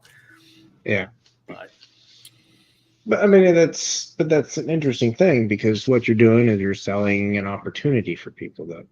I mean, people get to see something. They get to see that it doesn't really take as much as they think it does to do these things. Yeah, now, that's one, and people will go crazy. They'll spend ridiculous amounts of money to get a well-built diorama. Yes. And I do get contacted for commissions constantly still, and I don't really do them that much. I've been thinking about doing a few. I've had at least half a dozen people ask me for these science fiction consoles I'm doing right now. Yeah. But it's also one of those things where it's hard to actually charge a reasonable amount for the amount of time you put into it if it's not just kind of for fun, because, you don't really want to do something for $5 an hour, and it's kind of hard to. I mean, if you do one or two of them, it's fun, but if you do like 10 of them, it's not fun at all. It does. The grind gets to you. Yeah. Like I got this console that I'm printing out for some folks, and it's time consuming to print those. I mean, it's not a small amount of time. Just the top of the table is 5 hours. Right. And it's not including the legs, the keyboard, the screen. Right. So I'm taking that, but they're gifts, so it doesn't really matter to me at that point. But if I can do something with my creativity that makes somebody else happy, that's what I do. The 3D printer does make it easier to make something repeatable that, but there's still so much time that goes into the initial design. Obviously, getting the print to just come out, because as you know, when you're starting a new print, it doesn't always work. You got to tweak it. And then even still, the cat can go by or something. A breeze Oh can yeah, blow, and my son is famous for bumping the machine while it's mid print, and I'm like, yeah, yeah, for sure. But I had to get a printer that was enclosed, so I don't have a big print space. Okay. It's not. You don't need it for this. It's for this most of the stuff that I'm doing. I don't need a huge big print space. Yep. So on your bricks, on those, do you pencil those in? These? Yeah. Do you pencil the marks in and then kind of dig in with the knife, or? Yeah, they're penciled, hit with a rock for texture, dug in with a knife, and then on here, like I'll just rip a couple of them out all the way, and then glue them back in at odd angles here and there to give it a little bit more. I mean, I did one here, I think. I don't know if I did any more, but I'll do that sometimes when I want a ragged edge. Just have a few that are kind of, offset. Anything to add just a little bit of variety, because a wall of bricks. Visual difference, yeah. Yeah, those little differences add up pretty quick.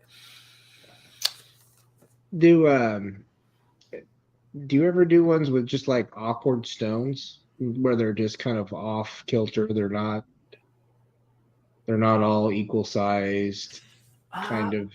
I've done stuff like that. I don't know if I have anything available to look at.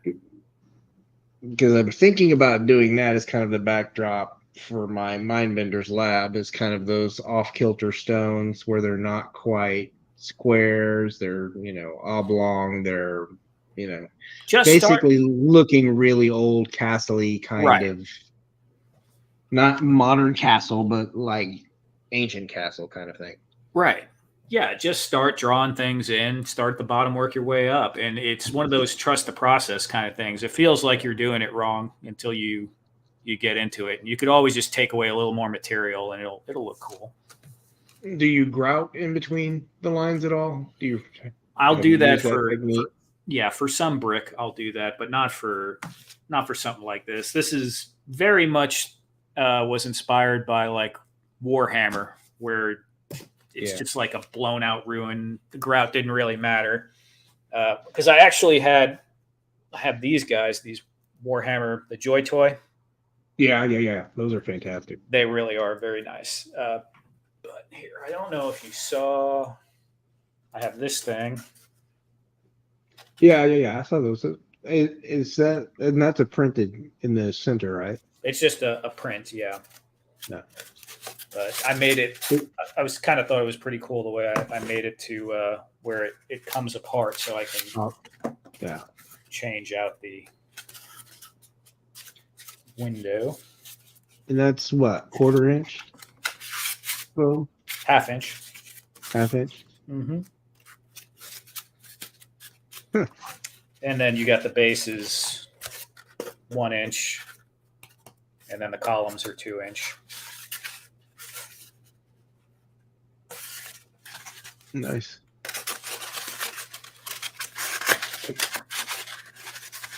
I kind of want to show you something with resin in it real quick, but I got to walk over here and get it. Oh, that's all right. I mean, we got time. Okay. I'm not doing anything else better. Yeah. I am literally waiting for foam to dry. Yeah, I know the feeling. Give me 1 sec. That's the funny part, is I'm waiting for foam to dry. And apparently Anthony Romo is currently waiting for his paint to dry, because he's working on a head sculpt for custom chuckles, repainting breaker, version hog version 1, did a clutch. I don't know why you're doing a clutch, Tony. You're going to have a clutch in less than, probably 6 months. It'll come with that nice vamp. Come on, man. Why you got to do that to yourself? I know why you got to do it to yourself, son. Just messing with you. Because I am the same way. I am just waiting for my snow serpents and my snow job to come in. They should be here next week.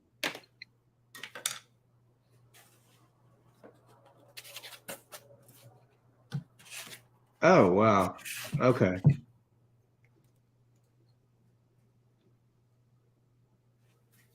And now, did you channel that out, like cut out the area of that and then pour it in?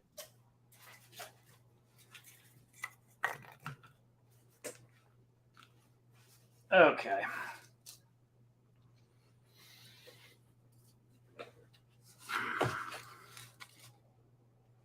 I was looking for some of those loose carved stones because I had a like a fireplace, but I couldn't find it. Did you when you did the resin on that? How does Mhm. the foam take resin? So after it had paint and there was like a coat of some glue on here, also Mod Podge to hold down the little sand and stuff I put on, it was fine. Uh-huh.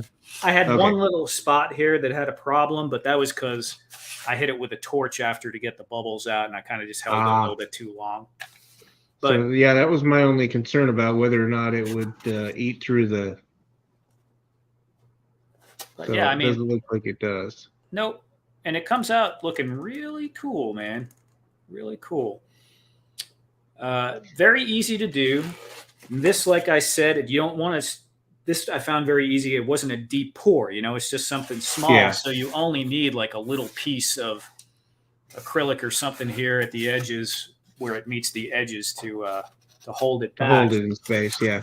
Now, in contrast, this one that I did was a much deeper pour, Ooh. Okay. and you Yeah. could see all Ooh. around. So I had to build a box around the whole thing in order to get. And I had some more problems with that because it did start leaking. Yeah. I didn't get it quite as good. Now it looks kind of cool too, but I actually like the bigger one more. But I was just kind of playing with it. But it's not hard to do this or do puddles or something like that. Yeah. But it's gonna be this is gonna be a desert scene, so I don't know that I'll have a whole lot of space for that. But Sure. I do have a swamp that will be like the fourth or fifth dio that I'm going to be doing, because this is number two of actually building the dios. Now I have stuff set up that's not really dioramas Oh, per okay. se. It's just more of just displayed setup. They're not built. If that makes sense. Everything's just there. So this is number two. The first one I just did and put up a couple weeks ago. Let me see if I can find that. Nice, nice. And thank you, Anthony and Ted. I've got photos of it somewhere. Hang on. Where did I put it? Man, I wish I had a soft brush around here somewhere.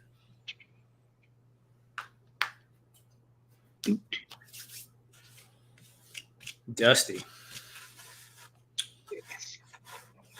All right, hang on. Let me pull this out. Where are we at? Come on. There we go. And try this again. We'll see if it'll let me do it. There it is. All right. Here's kind of how it. This was just the basic setup for anything that I put down on it. Oops, go back. Go back. So let me see if I can find the rest of it. Or did I have that as a reel? I think I had that as a reel. So find the reel real quick. Hang on. La, la, la. Duffman said, I love working with resin unless you pour too much of it in at once and it smokes for a couple of hours. Yeah. Exothermic reaction. You got to be careful with that. I don't. Ooh, yeah, no. No smoke in the house. My wife would go, what's burning? I don't know. It'll go out in the backyard at that point. Yeah. That stuff ain't cheap either. No, it's not. Okay, hang on. Where the heck is it? Is this it?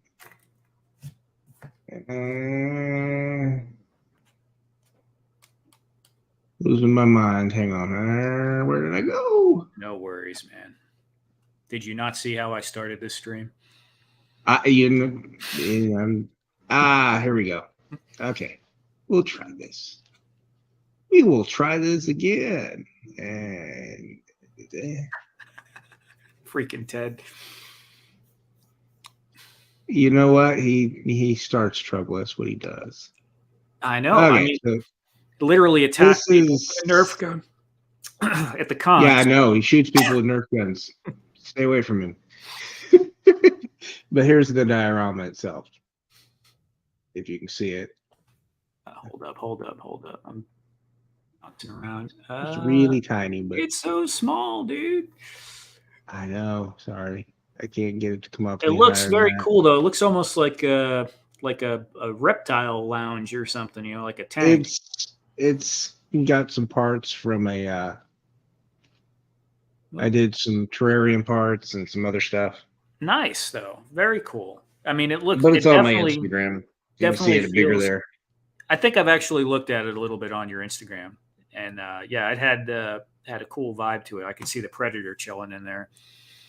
Yeah, so I that one was more. I don't want just the sterile. Everything looks the same on each shelf. I've decided that every shelf is going to be like environmental. So I'm going to I have my forest one Biomes. done, You're gonna do and different then biomes. I'm doing a desert Yep. with the one that I'm working on right now. It's more of like a desert, Mhm. mountainous desert scene, and then I'll do a snow scene. I'll do an ocean scene. Yep. I will do a the Dr. Mindbender's lab. That one will be pretty quick, and then I'll do I want to do like a pit scene where it's like the GI Joe headquarters, um,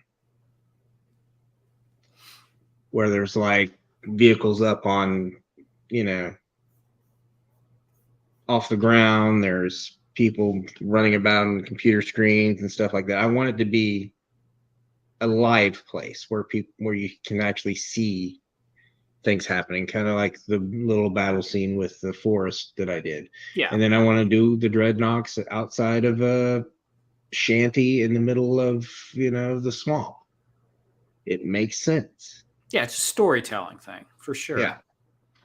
and it beats having just stale everybody standing the same direction. Yeah. That just it I What's can do that funny, temporarily, but it you're can't do it long term. you're going in a direction that I think a lot of people do when they start out with it, and that is because I did the same thing. I wanted to have. I thought of them like video game biomes. You know, I wanted the desert terrain, I wanted the jungle terrain, I wanted the snow terrain, and I didn't necessarily build a whole diorama, but I built props so I could set up shots for those different things if I wanted to do that. But if I had more room, I kind of want to just build out sets where I have the lava world, the water world, kind Hmm. of like you're thinking. Yeah, it's Yeah. really cool. Well, the thing is the shelving system that I'm putting in, I don't have to buy a ton of them because each shelf, they're good size and I can fit quite a bit on it. I Mm. mean, it's I really honestly would love if it was 4818, but that's what my garage shelving is. But I can't really put my figures out in the garage because Yeah, extremes of temperature don't exactly do very good for plastic you're in over Texas, the course. Oklahoma. Oklahoma. Okay, yeah, I'm in Texas, so yeah, this summer has been Brutal. brutal, man. I think it was 106 here today, so Same, yeah, yeah. same. You guys have been hitting 110 pretty consistently. Well, I'm in DFW. There was a couple of days that it got up that high, but for the most part, it's been 108, 107, 108, 106, 108. You know, we had a cold front come through. It went down to 98 for a day. Yeah, well, we got that coming through next week, so hopefully it'll stay down for a little while. Man, I'm ready.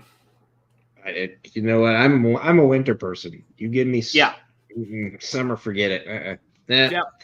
It's easier for me to get warm than it is for me to get Yeah. cool. Yeah. I'm originally from New York, but I've been here since 1997. And I never thought how much I would miss the snow. until a couple of these summers. I feel like, it's probably the older I've got, the less I tolerate the heat. When I was in my 20s, I didn't even care, but now I feel like I'm about to die if I'm outside for more than like 30 minutes. I can't even 30 minutes is too much, to be quite honest. I mean, 15. I went, you know what, Ed, you take your 48 degrees and you hear me? You take your 48 degrees and when we hit the next ice age, you'll be screwed up there, dude. Yeah, there you go. You enjoy your 12-foot snows in the winter. Oh man, I wish I had a 12-foot snow.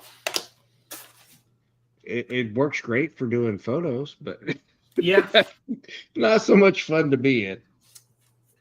But no, I was born in Colorado, so yeah, no, I like my moderate summers. When it hit 95, but it was 95 with very little humidity. Now, Oklahoma and Texas, we have that awful humidity. Yeah. No, it's just vicious. And the thing about Texas, and I'm sure Oklahoma is probably very similar, is it'll get to 108 degrees around 5 o'clock in the afternoon. And then places like New York, if it's 98 degrees at 1 or 2 o'clock, by the time you get to 7 or 8 o'clock, it could be 75 degrees and you can go outside and go for a walk and it's nice. But here, I go outside at midnight to bring my trash can in and it's still like 98 degrees outside. You're still getting swamp butt. It's ridiculous. Midnight. You have heat stroke at midnight, if you're not careful. Yeah, exactly. It's awful.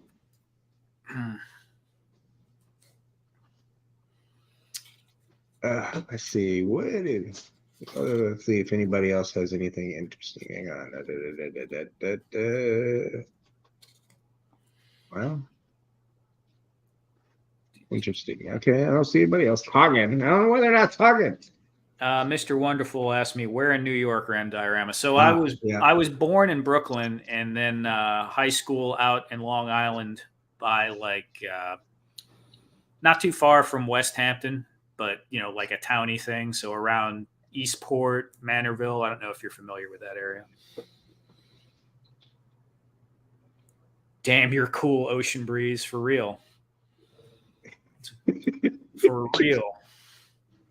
Yeah, we don't have ocean breezes. No, we don't.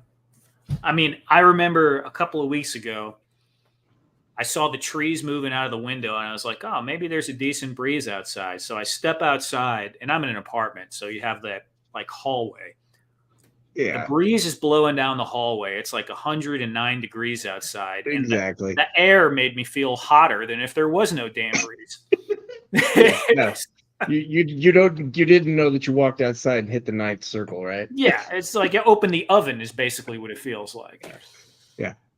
Yeah, then don't cook on top of it. You add that extra heat into the situation. Ugh.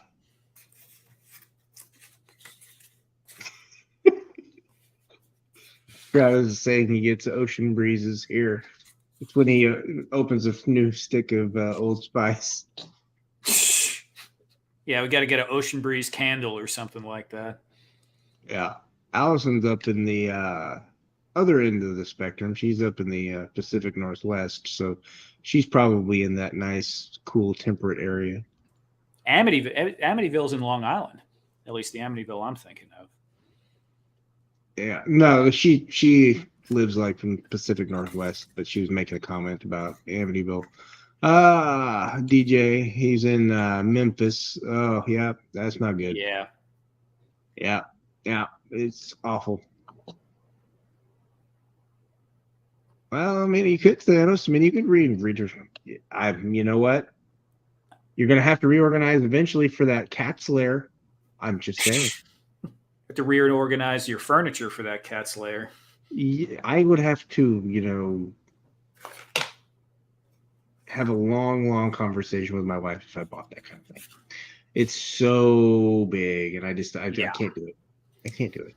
It's a childhood dream, though. I mean, I always wanted that thing. The I other had a one, cat slayer as a kid, so it doesn't, for me, it's kind of like, I don't know, I need it. I yeah, mean, okay. And Tony lives in Arizona where it's always hot, but Tony, in all fairness, it's a dry heat. Something about dry heat. You give me 100 degrees and no humidity, and I'm good. You give me 100 degrees and the humidity's at 90%, small pass. 5 seconds yeah, into it. it's not good. Go outside, it's like, I didn't need to breathe today. It's just too much. Yeah. Okay. Oh, goodness. Well, let me You're do so some touch good. up on this from spraying red paint everywhere earlier. Yeah, well, accidents happen. They do. It's always when you're trying not to do it that you do it. Yeah, this wood table I have here, I never sealed it. I just cut it, and it's just plywood. I just cut it and put it down. So I really have been careful not to get paint on it. I don't know how I've avoided it so far, but I need to put some polyurethane on it or something. And that's wood, Uh, yeah, this is like balsa wood no, kind of thing. it's Yeah. pine. I mean, it's like the oak, the cabinet plywood. Oh, your table. Okay. Yeah, the whole. Was, It's an 8-foot workbench basically. I just kind of hacked together. you know what? Mine is literally, I am on my dining room table. I have a big long piece of cardboard. And then on top of that, I have a piece of insulation that's got the shiny side. So stuff that sticks to it doesn't Okay. it can come up. It allows me to pull this stuff off without having to worry too much about it transferring to anything else. So Do that's you what I have use when I'm doing it here in the house. Now in the garage, I have my own setup. Do you have But any of these silicone mats? I do not. Get a silicone mat. It is amazing. I can put my hot glue gun right here. Any glue spills on this, it dries, it just comes right off. You get paint on it, it just comes right off. You get glue on any kind of glue on it, except crazy glue. But Yeah, yeah, no, nothing gets rid of crazy glue except awesome. acetone. Awesome stuff. Acetone would probably eat the silicone, I'm guessing, but I'm not sure. I'm gonna have to get one. The thing is I'm trying to. I have this set up in the garage that it's kind of set. It's my paint area and everything else, but it's too damn hot to go out there. I even have a portable air conditioner out there. It doesn't help. I mean, yeah, it's not 110 degrees in the garage, Right. but it's still every bit of 90 because it's not really designed to. Generally the air conditioners that we have in our homes are not designed for anything over 100 degrees. Not realistically, and not consistently for long periods of time. Yeah. I mean, my apartment. I have a fairly new home. My home was built in 2014, so it's high efficiency, heavily insulated, but it still gets 75 in here on a good day when it's over 100. Yeah, I have one friend who they're doing pretty okay financially, and they have this crazy air conditioner unit here in Texas. I think it costs about as much as a pickup truck. I mean, it's crazy. But the thing is, like, you could get the house down when it's 100 some degrees outside. You can get the house to like 60 degrees. It's absolutely insane. I mean, I don't know what the power is, what it's sucking I up. don't. Yeah, no, I don't want that electric bill. Yeah, I'll pass on that one. I was like, wow, this is crazy, dude. But yeah, It's weird. It's weird that we're having all this heat. Can't handle it. Give me like 30 degrees to 50 degrees and I'm good. I mean, 60s are like ideal for me. 50s are fine. 60s are perfect. I imagine I might end up moving a little further northerly eventually, but I don't know. I do like a lot about Texas. I just don't like the weather. Well, yeah, the weather's the worst part in some instances. Yeah. All right. So I am at a stopping point. I don't know if you're at a stopping point or. Yeah, I mean, this was, like kind of the same as you. I think I just kind of threw a couple of things together. Yeah, I mean, this was plan. I plan to work on this, and but this is kind of my September. It's beginning of my September thing. I kind of want to do one a month, and I think that's probably realistic the way that I want to do them Nice. Yeah. Well, because they they're have pretty these. big. They're big. Yeah, yeah, they're big and they're they're intricate and they're kind Look of. at all I mean, this. they don't seem like they would be. This one especially doesn't seem like it would be highly intricate, but I'm having to adjust based on the height of certain things that are going to be in the environment. And then I've got stuff that I'm building on top of these that's, so I have to kind of flex with that. So it's going to be one of those things that's going to take more than one time, and Yeah. that's okay. Yeah, I I just find when I try to do a live stream, and I'm sorry, man, I wasn't very well prepared today, but I usually try to have like two or three things to bounce around. And often what I end up doing is just scratch building something on the fly, something small, so I can kind of go through a whole thing. And actually, I'm kind of having an idea for maybe potentially bringing people on for a show segment that I do maybe once a week or once every other week, where we try to randomly build a random diorama with random diorama, where we try to there you go. randomly build something during the stream to completion, not painted, but to Yeah. completion, and cut corners if we have to. But I don't know. I See, just and seem, that would be fun. yeah, I think so. Sometimes you just got to build stuff just to build it. Yeah, Sometimes you got to do it, see if you can do it. I mean, right. And that's releasing the stress associated with wanting it to come out perfect is it's a very big deal, because you yeah, get rid of the analysis paralysis. And that's why they have people, when you're studying art, they do like those gesture drawings where you draw in like 2 minutes or 5 minutes, just to yeah. get the motion down and not be too precious about it. Because Well, I mean, I showed my chicken scratch earlier. yeah, no, that My 5 minute drawing of awful, you know, I got something like couldn't that too. couldn't be worse. But it was that's kind of how I do things. I kind of rough sketch it, and I've been playing with my drawing pad, so it was kind of like play with my drawing pad, and then I drew it pencil, and then I did draw on the drawing pad, and I was just like, drawing pad, I can't. I'm not good at it yet. It's worse than my hand pencil, and I have nerve damage in my hand, so it is what it is with my drawings. I No. can paint, but drawing is a totally different animal. For whatever reason, it doesn't want to work the way that I hope it does. Well, the drawing that you're doing is not to, make the Mona Lisa. You're drawing to lay out something. It completely Yeah, serves its purpose. It helps you iterate without having to cut the materials up. So, yeah. totally good. Ed, that is not a good idea. Do You it gotta works, have a man. plan. Do it works for you. You don't need a plan. we're Oh, two opposite poles here on that, but I could not do that. If that, I have to have at least some type of plan of I'm attack. sure he has some kind of idea what he wants the end I think result he to does too. I be. think he's just playing with words there. Yeah.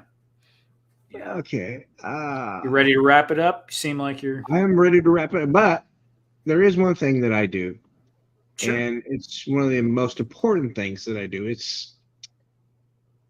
I try to find joy or gratefulness or something every day, because it's hard, especially when life gets in the way. Is that we tend to forget to find that singular something that makes the day worth it, right? Even in a bad day, there's still something good. Always. So it's one of those things. So it's a big question that I have, and I kind of ask it to all the guests. So, what did you find joy in the day? Gratefulness, happiness, whatever it is. Are you going to answer this as well? I always answer it. Okay. I'm just checking. I'm so hard to nail down on stuff like this. What did I find joy in today? Oh, here's a crazy thing. I went to work, and I work part-time in retail for a million years, but I forgot my wallet and I completely freaked out that I did not have my wallet. I went to go get some food for my break, and I was tripping. I was like, oh man, do I have it? Do I have it? Turns out it was home. And what I found joy in from that completely at random was when I was leaving the retail establishment that I work at, I had no pressure to buy anything because every time that I'm leaving there, I end up having to pick this up, pick that up, get in line. And I just felt like I Mhm. was off the hook, you know? So it was just kind of Yeah. like this just random circumstance that, and I did get kind of an earful when I couldn't buy anything and came home with nothing. But I was like, "Oh, what do you want me to do?" Didn't have it. Didn't have my wallet. So Sometimes luck plays a factor in that. It's okay. It's okay to not have to buy something. yeah, I think I thought I was gonna get out of it, but the the thing that I found kind of joy in today is, my son, he had a day struggle yesterday at school, and today he had a good day. He had a really good day. Teacher comes out and says he has a fantastic day, but we had a horrible time getting him to school. mm, It's me and him and his brother. I take his brother to school, and then we have to drive to a different school for him. And he was just mad the whole time. He, reaching up, pinching, slapping. I'm just like, dude, seriously, I'm trying to drive. But we're trying to die today or what? yeah, But he had that bad morning. But once he got to school, he recovered. Now he only goes to school for an hour, but still, being able to recover immediately and go into school and do what he needs to do, his tasks, I'll take that win. for I'll sure. take that win every day, all day. And I can understand the relief of that. Just because, like I said, my mother, she's older and she's has some stuff, but yeah, on days when they're,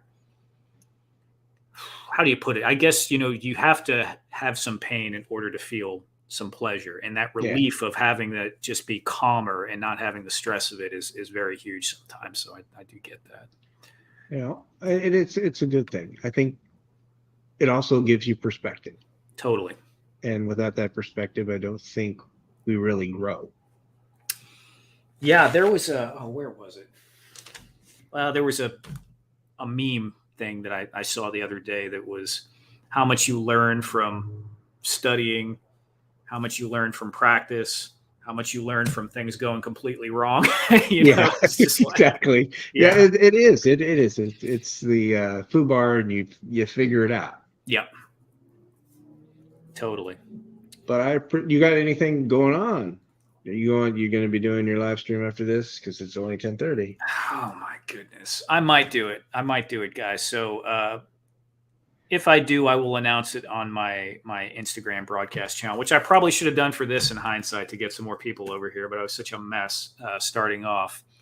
You know what? It was one of those things that happens. So we're good. And when we had people, so we had 10, 11, 12 people. It's all right. Mr. At the Wonderful, end of do it, do it. I'll see, man. Let me see. Maybe I'll come on for a little bit. But no, I'm good.